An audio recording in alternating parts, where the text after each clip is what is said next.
Hello, everybody. I'm Kristen. And I'm Rachel. And this is So I'm Watching Gilmore Girls, Season 1, Episode 13, Concert Interruptus.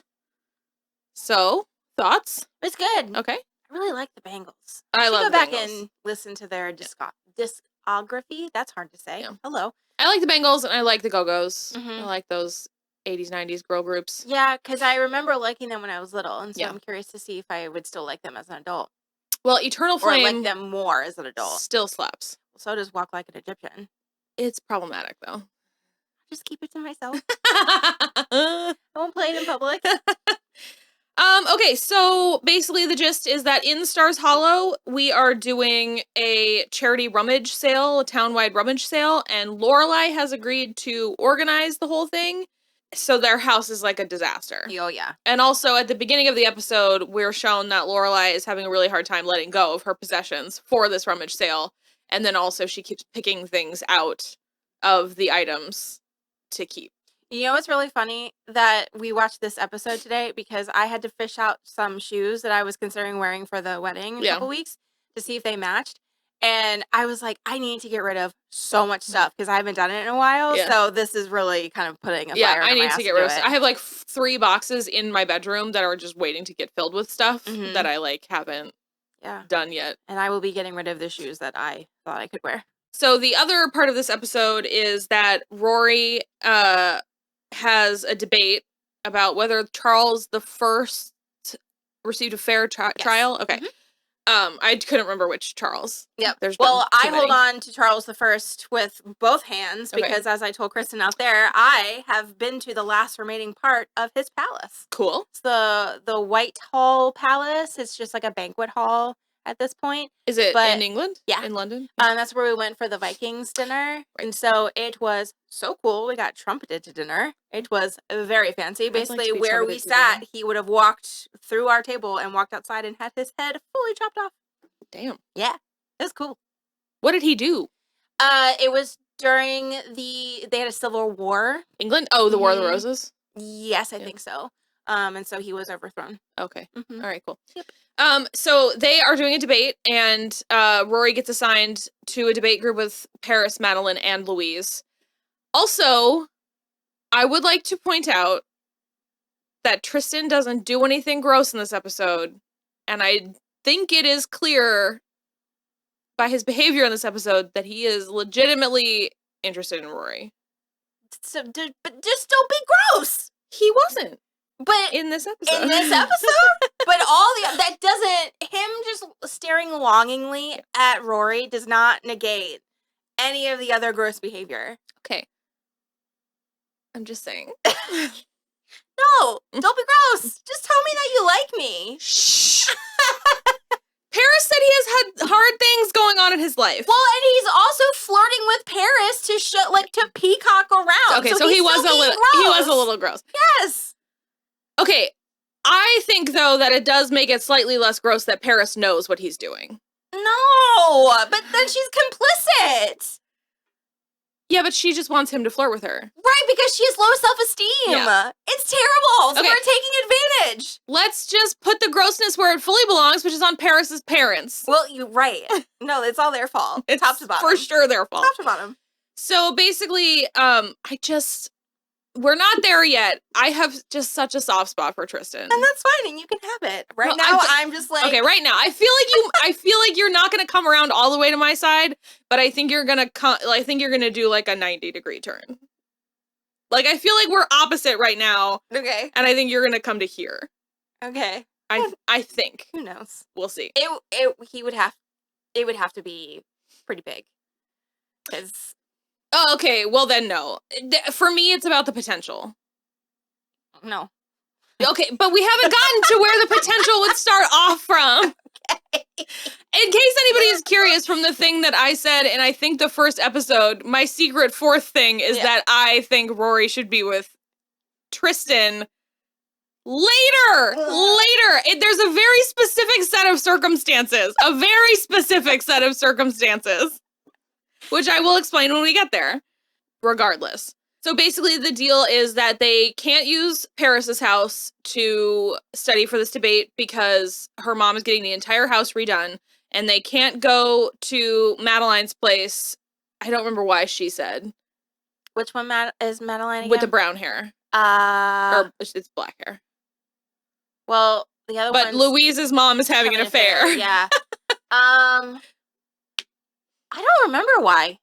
It wasn't as funny as Madeline, or as Louise just being like, my mom's having an affair. Yeah, no, I don't remember. So regardless, Rory then is like, well, you guys can come to my place, but we're doing this like rummage sale, and so the house is crazy. So, but you definitely can. And so Paris offers to drive, and they decide to do that. In the meantime, Lorelai has found this sweatshirt in the piles of clothes, and she decides she wants it. It's kind of cute. It works for Lorelai. For the early 2000s, it was very appropriate. Yeah. There was, she was wearing a rhinestone cowboy hat. No, handkerchief. Oh, yeah. Mm-hmm. I was like, if this is not putting me back to Britney Spears and the Olsen twins, and oh my God, it was such a good time. When we were listening to that playlist in the pool yesterday, and Come On Over by Christina Aguilera came out, all I could think of was that, like, I always, even when I was like 14 and probably in the best shape of my life, I wished I was skinnier so I could wear those jewels on my stomach like she did in that video. Mm-hmm. We bedazzled a lot when we were young. We really did. Well, I still do. Well, you don't bedazzle. But my face? Well, yeah. I mean, you put like stuff on your face. That's not bedazzling. Bedazzling is like a machine. It's like a thing. Don't be dull, be dazzling. Dazzle with a Bedazzler, the kit that can change your wardrobe from dull to daring. Just place the gem stud on the Bedazzler platform, then press down to attach to your fabric. Look, it's as easy as using a stapler. In seconds, you've got a dazzling design. Oh. You can bedazzle your own clothes. Oh, okay. Yeah, no, I don't bedazzle my own clothes. I just bedazzle my face. We'll give you the Taylor Swift treatment. You bejewel yourself. Oh, yeah. Thank you. Yeah. I like that. I like that so much. Bedazzle really makes me feel. Remember when people were bedazzling? I do. I do remember that. All I want is another pair of greenwash denim distress jeans. And I had them in my grasp. They did not come in my size. Oh. Very recently. I'm loving this whole resurgence of early 2000s fashion because Only some I of have it. adult money. I have adult money now, so I am, listen, 14-year-old Rachel is being seen and we're having a great time. I will allow the bell bottoms if we can keep them high-waisted. Oh yeah, no, it's not, the millennials are still running shit, and so it won't. I'm not doing 2-inch zippers. No, I mean, I like Urban Outfitters. I think they have the really low, the low rise, but I can't fit anything in there anyway. Definitely so the children can have it. It's fine. Yeah, no ultra super low rise, and I don't want to see you plucking your eyebrows.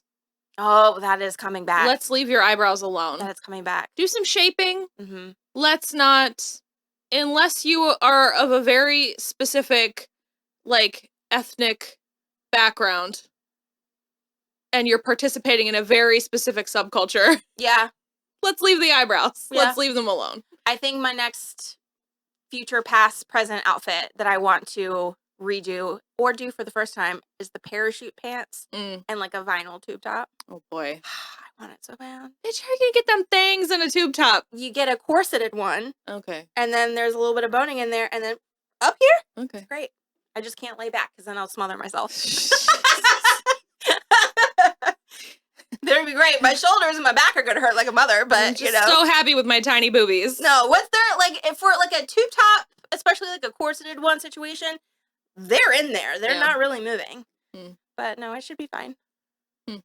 Listen, I was walking around with double D's and 14, 15, so I was flat as a surfboard until I was like 20. Yes, please give us money so I can cut my boobs off. She really wants to. She really wants to. If you want to donate to the Rachel Gets Her Boobs Cut Off Fund. So then I can wear vinyl tube tops without boning in them. Don't you want to see that on this channel? And if you do, and I get them, and I get to like do, I will bejewel and bedazzle all up here so you can see it. Are you gonna put red on your nipples for revenge?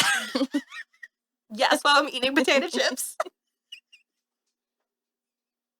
That was such a deep inside baseball type of thing that we just did. Oh, man. Go watch the movie Showgirls with the commentary by David Schmader. It's worth your time. It's so great. While they're studying for this debate, it's actually going really well. Paris and Madeline and Louise... Paris is being uptight and, neurotic like she always is, but Madeline and Louise are, like, fascinated by Lorelai and super interested in Rory and, like, how she lives, because I think while they are still rich, they're not as rich as, like, Paris and Tristan. No. So I think they are, like, their parents are, like, well-to-do, but they're not rich. Yeah. Yeah. So they're probably very upper middle class. Yeah. And like Rory and Lorelai are like low middle class. Yeah. Like they're getting by, they have all their needs met, but they're not like tons of extra stuff. So earlier in the episode, Suki has come back into the house and been like, hey, you remember when I made that wedding cake? Well, the people at the inn were so excited. It was like a volcano wedding cake that the like father-in-law or whatever was it like works for a ticket company, and I was able to ask him for these Bengals tickets. And so they end up having 4 tickets to go see the Bengals, and it's supposed to be Lorelai, Rory, Suki, and Lane. But Mrs. Kim, Lane seems to be off punishment, which is good, but she ends up telling her the truth, that she's going to a rock concert with Lorelai and Suki and Rory. And then she can't go anyway because she told her the freaking truth. Exactly. Trash. Can't win for trying. Exactly. Which is why continues to lie to Mrs. Kim.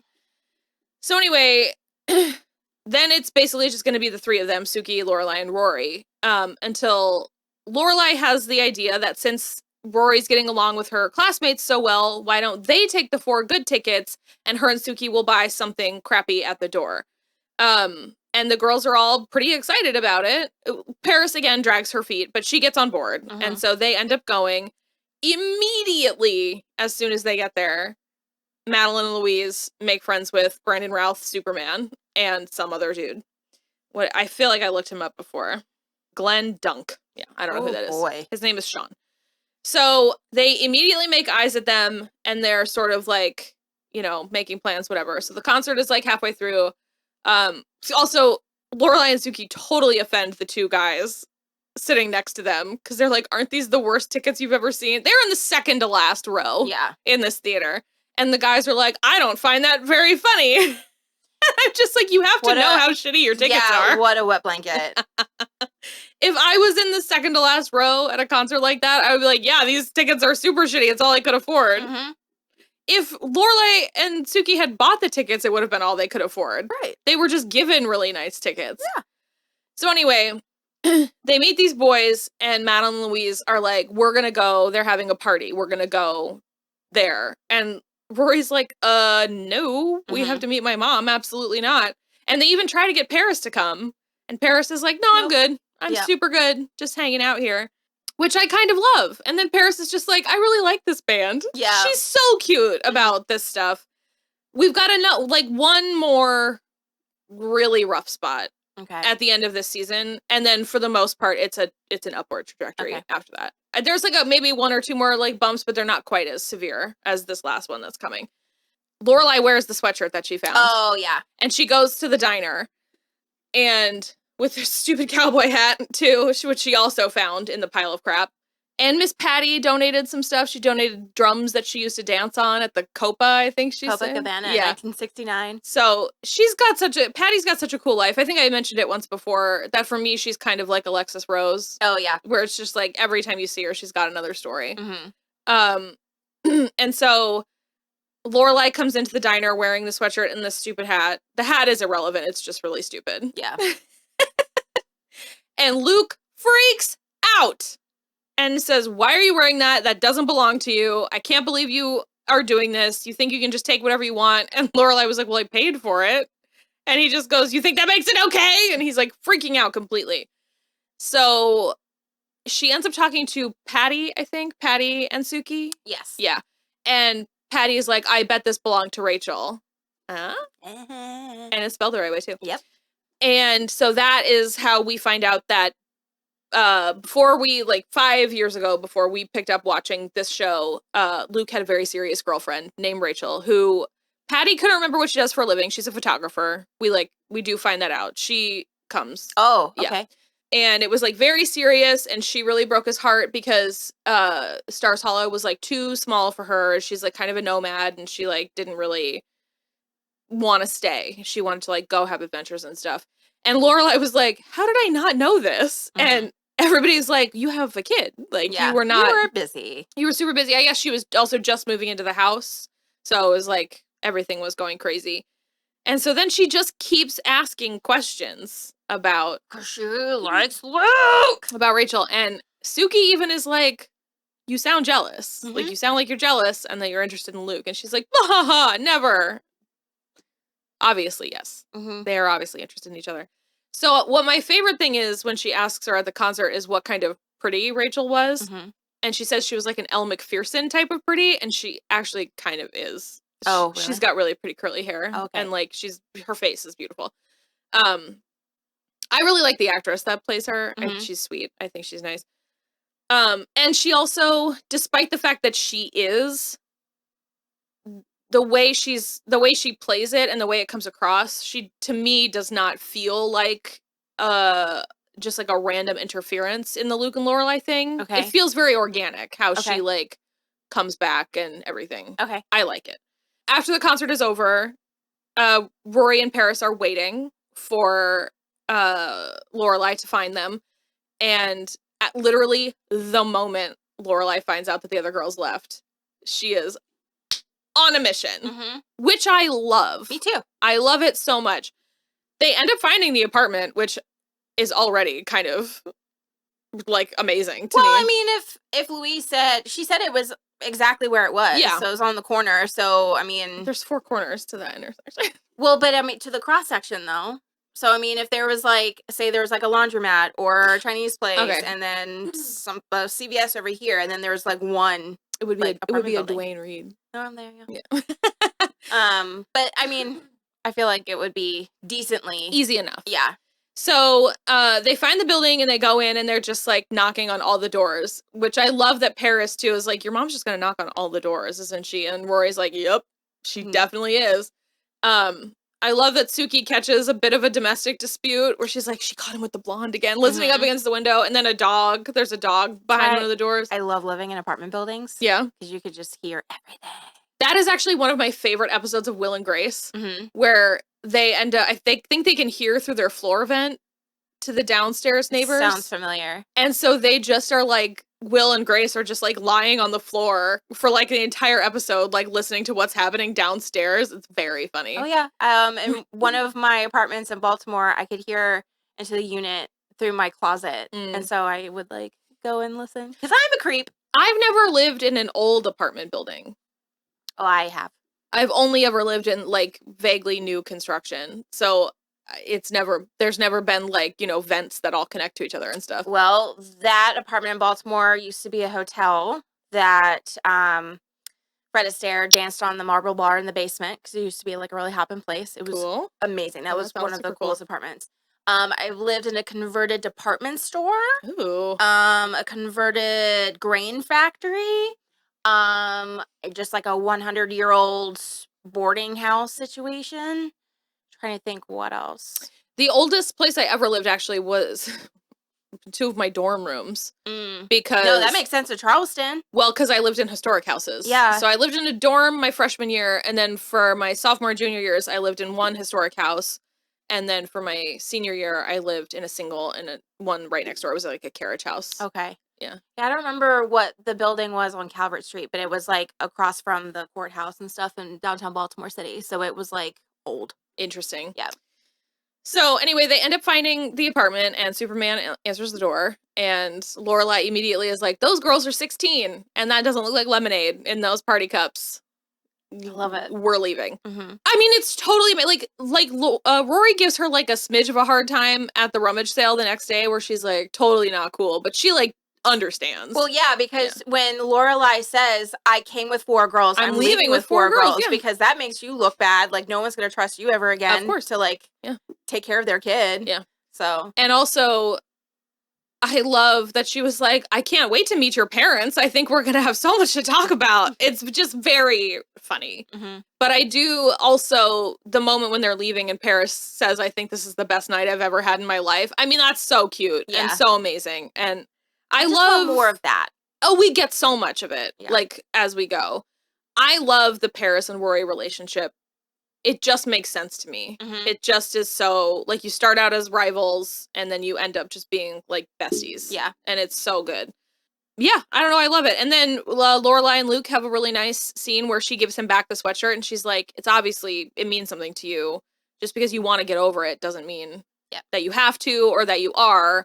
And you're allowed to keep mementos. And so she gives him back the sweatshirt. And he also picked up some very whimsical fridge magnets shaped like sushi, which sound... He contains multitudes. Totally above Luke's pay grade. I love it. Yeah. He probably has, like, he seems like the type that would have, like, a fridge full of really random tchotchke magnets. Sure. He doesn't. His, like, for his, like, freak flag type of thing. I would love that. Yeah, but that is basically this episode. I did also, despite the fact that it ends up embarrassing Rory, I do love that the teacher kept calling out Tristan for staring at her. Mm-hmm. Where she's like, is anything else more interesting than Miss Gilmore's ear? And it's just, I don't know. I loved that he was called out for that. Me too. I do think that's it. We got a little bit more of Taylor, where he was being very anal about the dishes he was donating. And he was like, there's a very small chip on the butter dish, but you'll never know. And Lorelai was like, would you like to write out some instructions for this? And he was like, yes. I love the townspeople. But yeah, that is, I think, it. Yep. Pretty good episode.